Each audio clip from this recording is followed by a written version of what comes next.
Hello everyone, my name is DeNaya and I am back with another stretch video for you. Today we are going to focus on the hamstrings. So the hamstring muscles are composed of four really. You've got the biceps femoris, that's like it's like 3 layers. So you got the back part of your thigh or the hamstring, you feel the hamstring, biceps femoris. Then you've got the Semitendinosus is when we feel that stretch closer behind the knee, so that's another layer of the muscle running down. And then we got the Semimembranosus is when you start feeling that hamstring stretch in your calf. And then there's a short and a long biceps femoris, so a total of 4. But I'm going to give you a couple seated, one seated hamstring stretch and then one laying for the people that hamstrings are so tight that they can't sit and stretch them. So let's start with the seated ones. So if you were to come in this sit and reach position that they had us do in elementary school, our legs are right in front of us.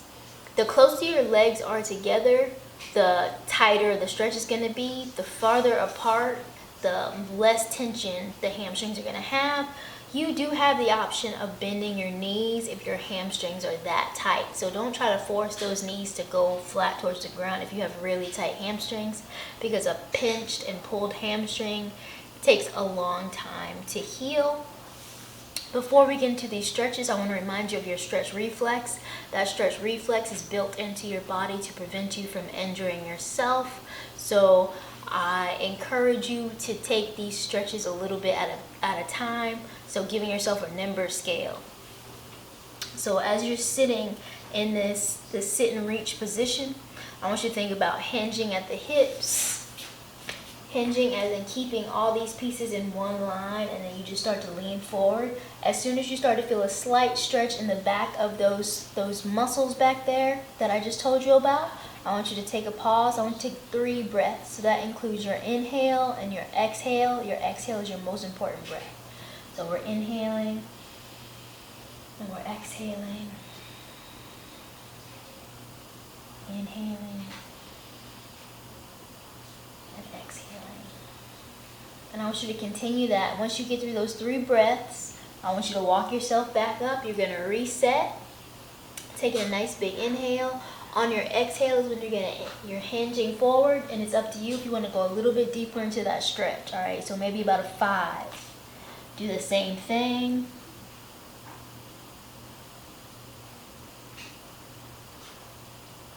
And then don't forget to walk yourself all the way back up so you can reset. And then we're going to do it one more time, going with your exhale. And then it's up to you if you want to go a little bit deeper into that stretch. But that way your muscles are slowly releasing the tension, and your stretch reflex doesn't have a chance to fire, because once your stretch reflex fires, you're going to be locked out. It's like putting in the wrong passcode 3 times and your phone locks you out. The same thing happens with your stretch reflex. It's going to be a long time for it to release before you can get back into stretching that muscle. So the next option I'm going to give you is laying down for those that find it hard. And I picked an everyday household item. So I chose a belt, but you can use a scarf or anything that's a stretch strap. So I'm going to take my foot, hopefully this belt is long enough, there we go. And I'm going to straighten my leg up. So we talked about the 3 muscles, biceps femoris, semitendinosus, semimembranosus, that's running along the calf.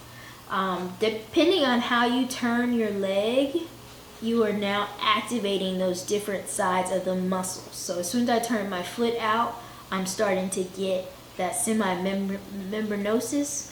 All right, and then I'm gently pulling. Again, I recommend bending the knee a little bit, even if you're flexible, because then you get a better stretch. All right, same thing, doing the 3, 5, and 7 with your belt, and then changing the direction of your leg and going the other way. It's going to switch the direction of that stretch. And then in order to get this biceps femoris, you want to bend the leg. So you want to bend the leg and then pull the leg, and it immediately goes into this biceps femoris, that belly portion of the hamstring. All right. I hope these 2 hamstring stretches were helpful to you. Hamstrings stretches are beneficial because it helps with knee mobility and hip mobility. It helps us to be able to bend over and pick things up. It relieves back pain. So if your back pain is real tight, you might want to be stretching those hamstrings. Walking, going upstairs, like our hamstrings they're very active throughout our day-to-day life. So just simply stretching them a little bit here and there every single day, I know you will feel the benefits. I will see you in the next video.